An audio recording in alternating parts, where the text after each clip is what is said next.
பிதா, குமாரன், பரிசுத்த ஆவியின் திரியேக நாமத்தினாலே ஆமென். ஜெபம் செய்வோம். அன்பும் இரக்கமும் மிகுந்த எங்கள் நல்ல ஆண்டவரே, உம்மை நன்றியோடு துதிக்கிறோம், ஸ்தோத்திரிக்கின்றோம், போற்றுகிறோம். 2020ஆம் ஆண்டிலே நாங்கள் 6 மாதங்களை கடந்து 7வது மாதமாகிய இந்த ஜூலை மாதத்தின் காலையிலே உம்மை நோக்கி பார்க்கின்றோம். கர்த்தர் எங்கள் ஒவ்வொருவரையும் எங்களுடைய இல்லங்களிலே இருந்து நாங்கள் துதிக்கிற போது எங்களை ஆசீர்வதிப்பீராக. நல்ல சுகத்தை பலத்தை எல்லாருக்கும் தாரும் ஆண்டவரே. துவங்கி இருக்கிற இந்த மாதத்திலே எல்லா காலங்களிலும் எங்களோடு கூட இருப்பீராக. இந்த ஆராதனை முழுவதையும் பிற்படுத்திக் கொண்டோம். இயேசு கிறிஸ்துவின் கேட்கிற நல்ல பிதாவே, ஆமென். மாதத்தினுடைய முதல் நாள் காலை ஆராதனைக்கு ஆரம்பமாகவும் ஆண்டுடைய நாமத்துக்கு புகழ்ச்சி உண்டாகவும் கீர்த்தனை பாடல்களில 148வது கீர்த்தனை பாடல், கண்களை ஏறெடுப்பேன் மா மேலி நேராய் என் கண்களை ஏறெடுப்பேன் என்ற பாடலை பாடுவோம். Amen.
கர்த்தராகிய கடவுளே, கடந்த மாதம் முழுவதும் உம்முடைய அளவற்ற கிருபை நன்மைகளை எங்களுக்கு அருளி வந்ததற்காக உமக்கு ஸ்தோத்திரம் செலுத்துகிறோம். நாங்கள் துவங்கி இருக்கும் இந்த புதிய மாதத்திலும் உம்முடைய ஆசீர்வாதங்களை எங்களுக்கு பொழிந்தருள வேண்டும் என்று உம்மோடும் பரிசுத்த ஆவியோடும் என்றென்றைக்கும் ஜீவித்த அரசாளுகிற எங்கள் நாதர் இயேசு கிறிஸ்துவின் மூலமாய் உம்மை வேண்டிக் கொள்கிறோம்.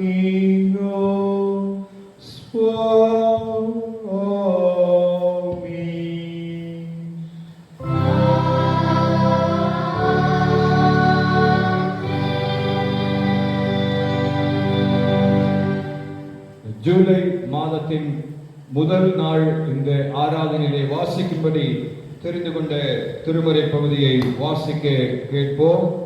சங்கீதங்களின் புத்தகம் 31ஆம் சங்கீதம் 1 முதல் 5 வசனங்கள். சங்கீதம் 31 1 முதல் 5.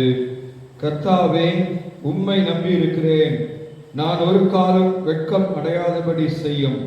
உமது நிமித்தம் என்னை விடுவியும். உமது செவியை எனக்கு சாய்த்து சீக்கிரமாய் என்னை தப்புவியும். நீர் எனக்கு பலத்த துருகமும் எனக்கு அடைக்கலுமான அரணுமாயிரும். என் கண்மலையும் என் கோட்டையும் நீரே. உமது நாமத்து நிமித்தம் எனக்கு வழிகாட்டி என்னை நடத்தியருளும். அவர்கள் எனக்கு மறைவாய் வைத்த வலைக்கு என்னை நீங்களாக்கிவிடும். தேவரீரே எனக்கு அரண். உமது கையில் என் ஆவியை ஒப்புவிக்கிறேன். சத்தியபரனாகிய கர்த்தாவே, நீர் என்னை மீட்டுக் கொண்டீர் என்பதுவே. பிதாவுக்கும் குமாரனுக்கும் பரிசுத்த ஆவிக்கும் மகிமை உண்டாதாக, ஆதியிலும் இப்பொழுது எப்போதுமான சதா காலங்களிலும் இருக்கிறபடியே ஆமென். நாம் எல்லாரும் இந்த ஆராதனை வேளையில் நம்முடைய விசுவாசத்தை அப்போஸ்தல விசுவாச பிரமாணத்தின் மூலம் அறிக்கை செய்வோம். வாருங்கள். பரலோகத்தையும் பூலோகத்தை படைத்த பிதாவாகிய பராபரை விசுவாசிக்கிறேன். அவருடைய ஒன்றான குமாரன் நம்முடைய மீட்பருமாகிய இயேசு கிறிஸ்துவை விசுவாசிக்கிறேன். இவர் பரிசுத்த ஆவியினாலே கர்ப்பமாக உருப்பெவித்து கன்னிமரியாளிடமிருந்து பிறந்து பொதிய பிலாத்தின் பாடுபட்டு சிலுவையில் அறைந்து மரித்து அடக்கம் செய்யப்பட்டார். பாதாளத்தில் இறங்கி 3ஆம் நாளிலே உயிரோடு எழுந்தார். பரத்திற்கீழே இல்லாமல்ல பிதாவாகிய பராபரை வலுவாசித்து வைத்திருக்கிறார். அவரிடத்திலிருந்து உயிரிழோரையும் நியாய்ந்திருக்க வருவார். பரிசுத்த ஆவியான விசுவாசிக்கிறேன். பொதுவான பரிசுத்த சபையும் பரிசுத்த ஐக்கியமும் பாவ மன்னிப்பும் சரீர உயிர்த்தெழுதலும் நித்திய ஜீவனும் உண்டு விசுவாசிக்கின்றேன். ஆமென். இந்த விசுவாசத்திலே நாம் அனைவரும் உறுதியோடு நிலைத்திருக்க ஆண்டவர் நமக்கு கிருபை செய்வாராக. ஆமென். மீண்டும் நாம் ஆண்டவரை மகிமைப்படுத்தும்படியாக ஞான பாடலில் 130வது ஞான பாடல் முதல் 3 கவிகளை பாடுவோம். ஞான பாடலின் 130 முதல் 3 கவிகளை நாம் பாடுவோம். நான் தேவனுடைய கர்த்தரை துதிப்பேன் அடியே, எல்லாரின் முன்னும் உம்மையே அறிக்கை பண்ணுவேன் என்ற பாடல் முதல் 3 கவிகள்.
நம்முடைய பிதாவாகிய தேவனிடமிருந்தும் ஆண்டவராகிய இயேசு கிறிஸ்துவிடமிருந்தும் நம் எல்லாருக்கும் கிருபையும் சமாதானமும் பெருக கடவுது.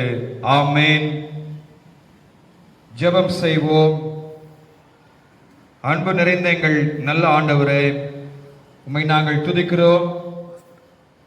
இந்த ஆண்டினுடைய புதிய மாதமாகிய ஜூலை மாதத்தின் முதல் நாளிலே ஆண்டவரே, நம்முடைய சமூகத்திலே எங்களை நீர் அழைத்து வர முடியாத ஒரு சூழலிலும் கர்த்தாவே, இல்லங்களில் இருந்து உம்மை நாங்கள் துதிக்க, ஸ்தோத்தரிக்க, உம்மை மகிமைப்படுத்த எங்களுக்கு நீர் கிருபை செய்கிறீர். உமக்கு நன்றி.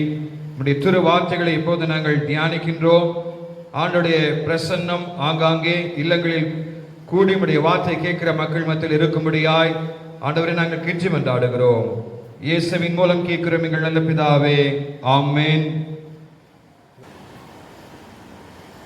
ஜூலை மாதத்தினுடைய முதல் நாளினுடைய இந்த காலை வேளையில நாம் சிந்திக்கும்படியாய் கொடுக்கப்பட்டிருக்கிற திருமறை பகுதி, அது சங்கீதங்களின் புத்தகம் 31ஆம் சங்கீதத்தின் 3வது வசனம்.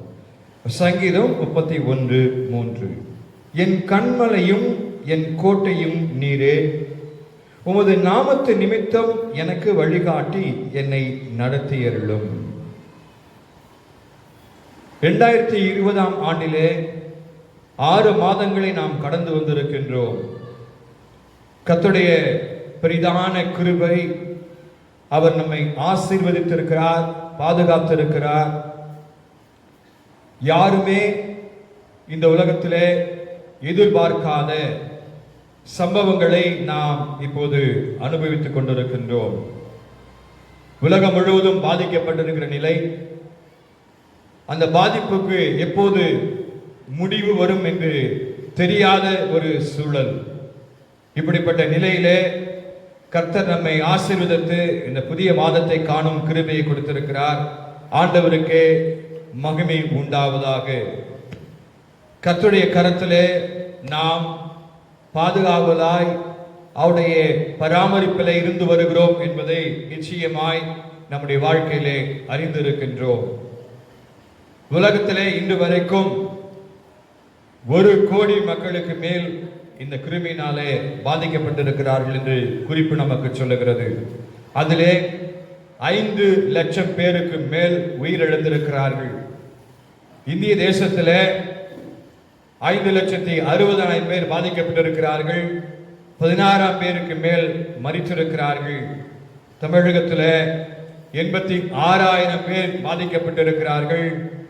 1000க்கு மேல் உயிரிழந்திருக்கிறார்கள் என்று வரலாற்றிலே குறிக்கப்படும்படியாய் நாம் அனைவரும் பாதுகாக்கப்பட்டிருக்கிறோம் என்ற உணர்வோடு கர்த்தரை மறுமுடியாய் மகிமைப்படுத்த அழைக்கப்படுகின்றோம்.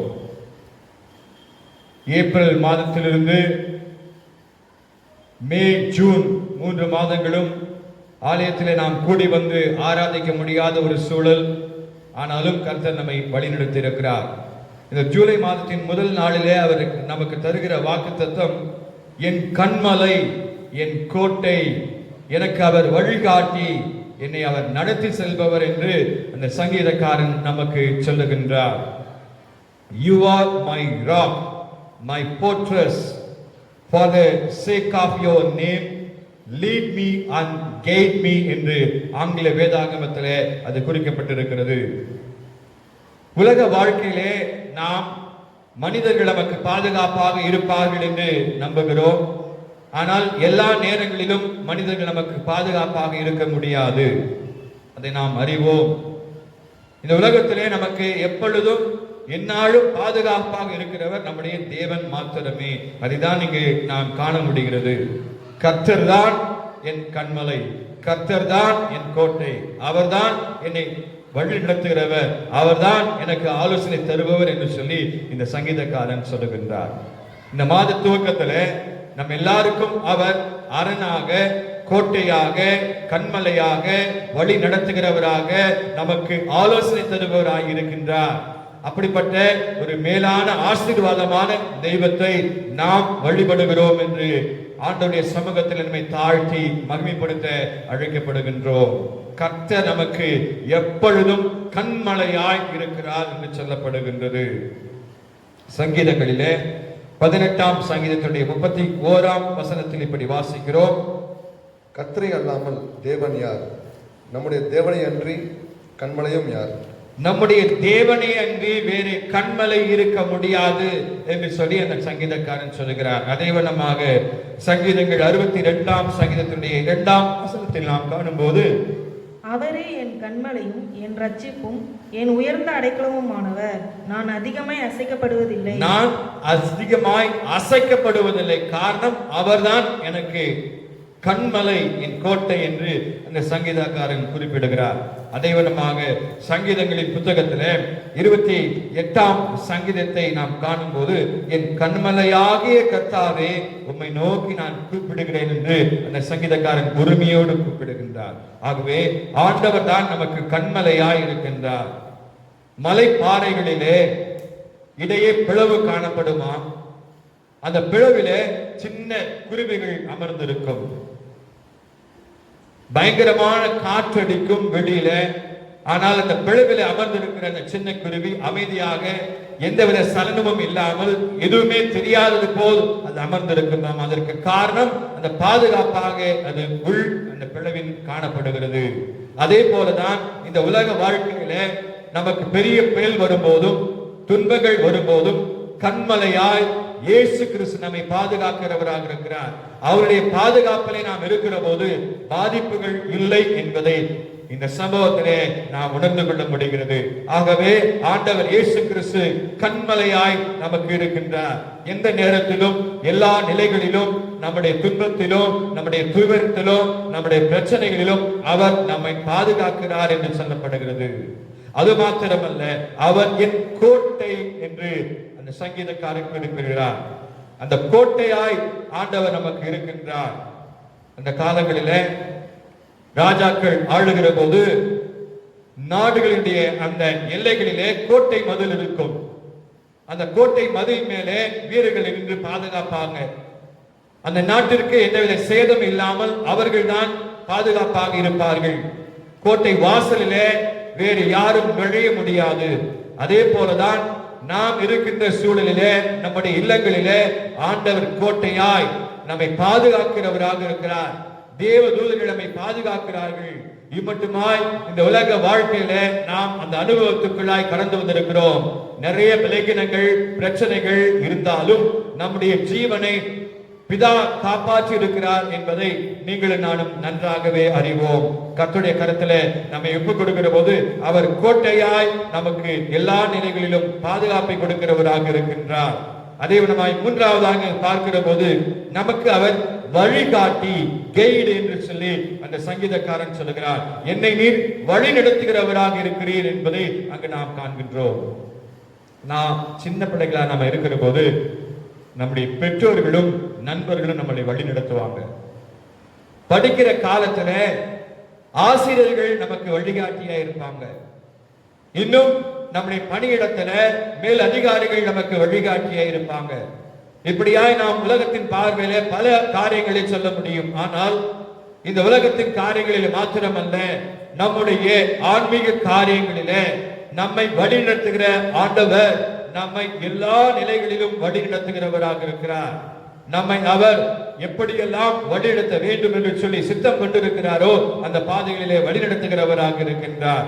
நாம் சங்கீதத்திலே 23ஆம் சங்கீதத்தை 3-4 வசனங்களை வாசிக்கும் போது, அவர் என் ஆத்மாவை தேற்றி தம்முடைய நாமத்தின் நிமித்தம் என்னை நீதியின் பாதைகளில் நடத்துகிறார். தம்முடைய நாமத்தின் நிமித்தம் என்னை நீதியின் பாதைகளில் நடத்துகிறார்.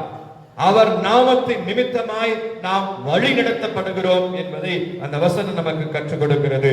அது மட்டுமல்ல, சங்கீதங்கள் 32:8 நாம் வாசிக்கும் போது, நான் உனக்கு போதித்து நீ நடக்க வேண்டிய வழியை உனக்கு காட்டுவேன், உன் மேல் என் கண்ணை வைத்து உனக்கு ஆலோசனை சொல்லுவேன். நடக்க வேண்டிய வழியை காட்டுகிறவராக இருக்கிறார்.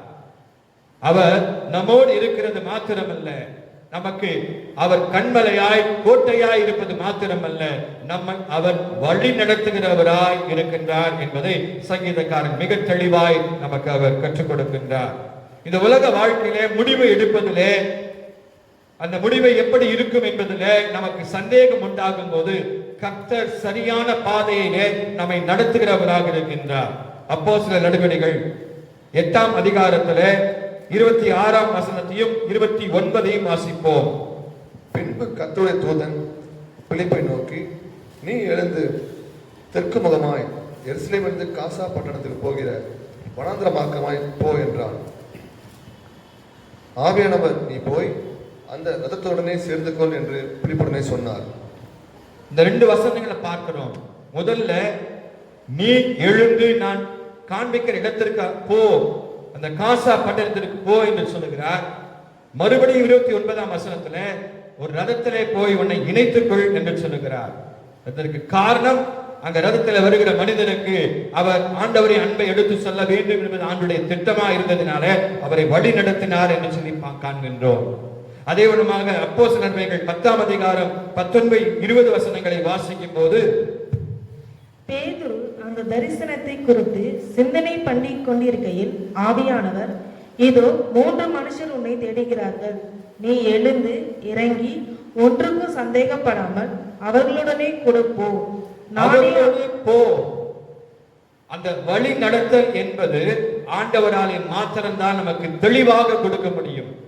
சந்தேகமாக அல்ல, தெளிவான பாதையிலே வழி நடத்துகிறவராக இருக்கின்றார். குழப்பங்கள் இல்லாமல் நேர்மையாய் வழி இதுவே, இதிலே நீங்கள் நடவுங்கள் என்று சொல்லி வழிகாட்டுகிறவராய் நம்முடைய ஆண்டவர் இருக்கின்றார். ஆகவே ஒரு பெரிதான ஆசீர்வாதத்தை நாம் பெற்றிருக்கின்றோம். இந்த உலக வாழ்க்கையிலே நாம் செய்ய வேண்டியது என்ன, எந்த நேரத்திலே எதை எப்படி செய்ய வேண்டும் என்பதை மனிதர்கள் நமக்கு கற்றுக் கொடுப்பதில்லை, ஆனால் ஆண்டவர் கற்றுக் கொடுக்கிறார்.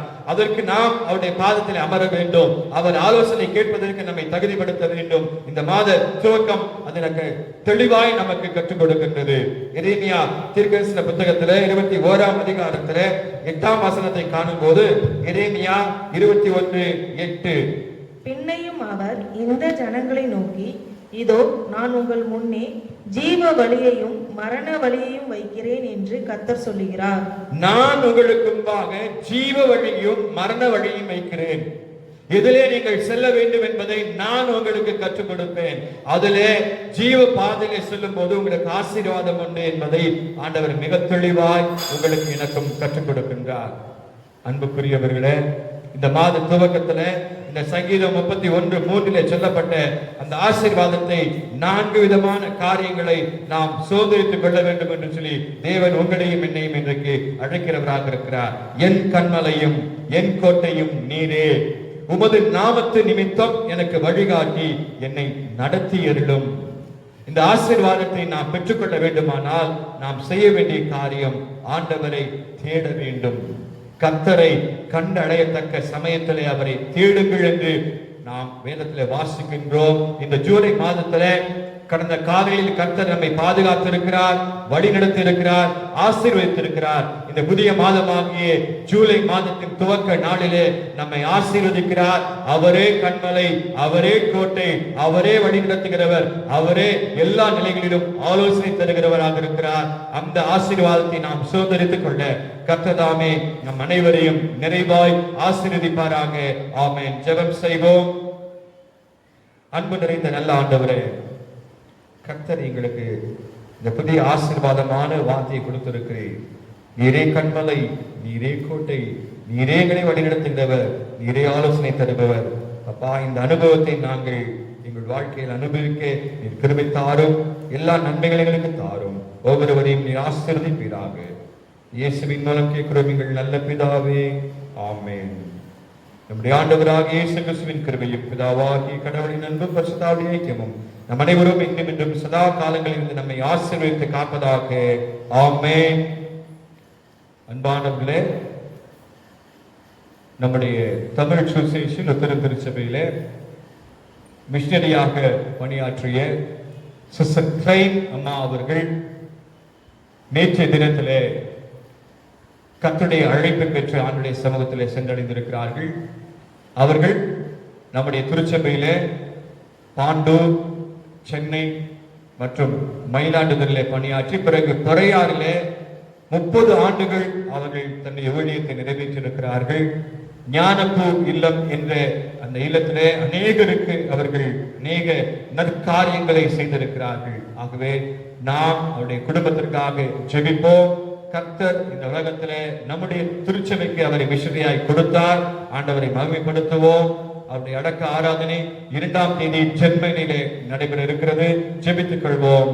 கர்த்தர் அந்த குடும்பத்தை ஆசீர்வதிப்பாராக. ஆமென். மீண்டும் ஆண்டவரை நாம் மகிமைப்படுத்தும்படியாக 250வது ஞான பாடலின் முதல் 3 கவிகளை பாடுவோம்.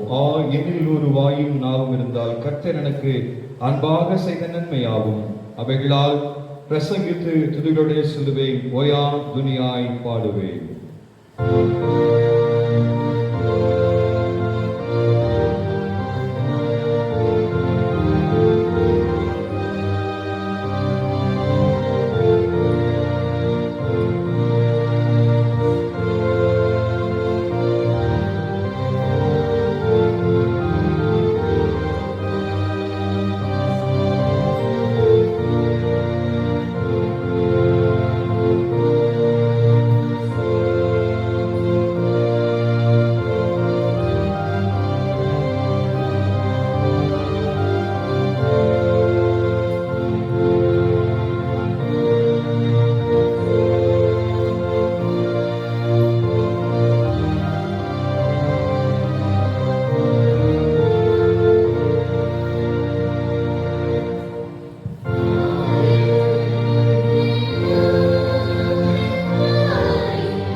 அன்பு நிறைந்த எங்கள் நல்ல ஆண்டவரே, ஒரு புதிய மாதமாகிய ஜூலை மாதத்தை காணும் பாக்கியத்தை எங்களுக்கு கொடுத்து உமக்கு நன்றி.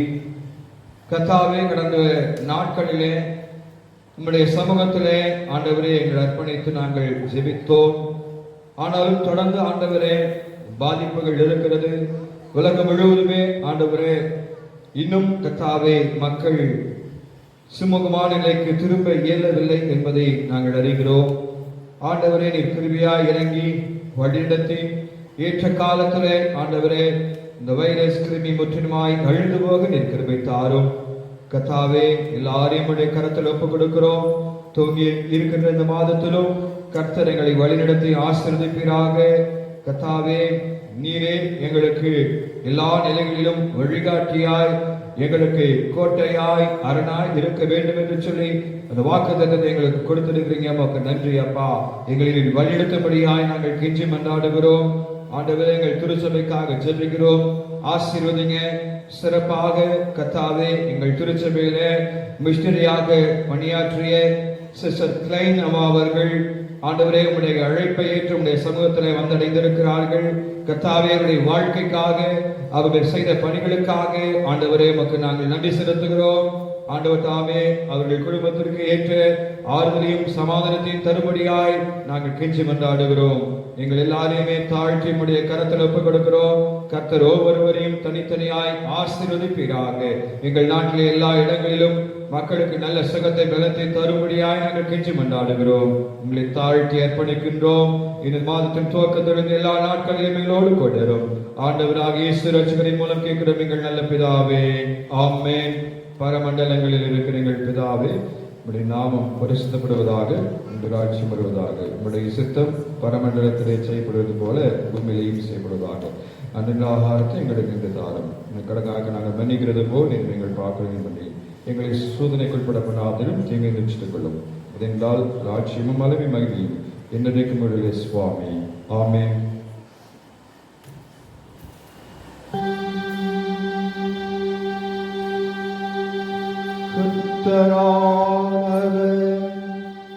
உங்களோடு இருப்பாராக.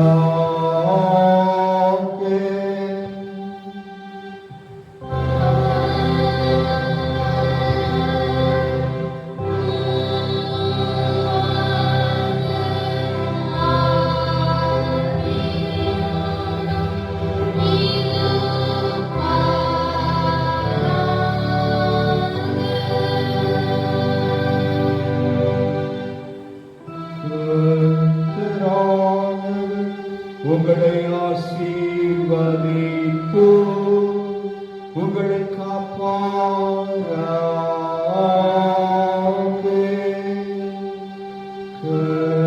கர்த்தரானவர் தம்முடைய திருமுகத்தை உங்கள் மேல் பிரகாசிக்க செய்து உங்களிடம் கிருபை உள்ளவராயிருப்பார்.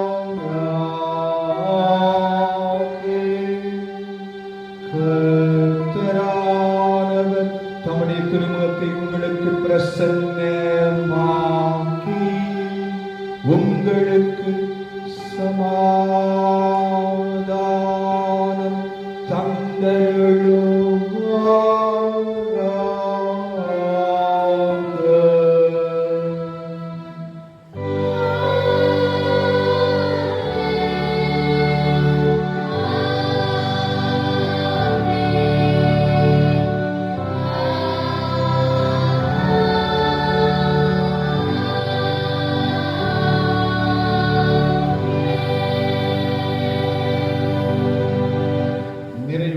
பாடலாக ஞான பாடல் எண் 34ஆம் ஞான பாடலின் 10வது கவியை பாடுவோம். நான் இயேசு நாமத்தில் தினம் எழுந்திருந்து, நான் இயேசு நாமத்தில் என் வேலைக்குள் புகுந்து, நான் இயேசு நாமத்தில் எப்பொழுதும் யாவையும் துவக்கிக் கொள்ளவும் முடித்து போடவும்.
முழு உள்ளமே உடைய பரிசுத்த நாமத்தை ஸ்தோத்திரி.